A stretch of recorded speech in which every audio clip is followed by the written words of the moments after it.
How to blur video background in CapCut. For this, first and foremost, select a video. Now, you can simply tap on Effects and go to Video Effects.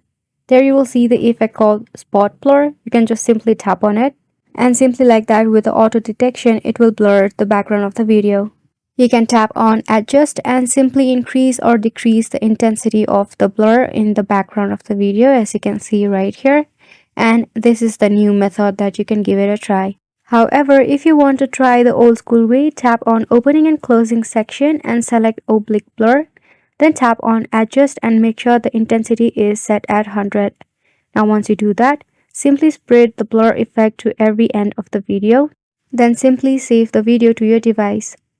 After it is successfully saved, now tap open the video again. Select Overlay option at the bottom of your screen. Then tap on Add Overlay.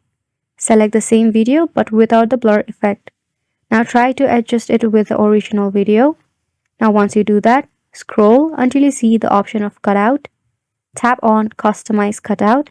Now brush through the area where you do not want the blur effect. So let me go ahead and speed this process for you. Once it is done, it's gonna look something like this. So you can go ahead and give this a try, and thank you so much for watching.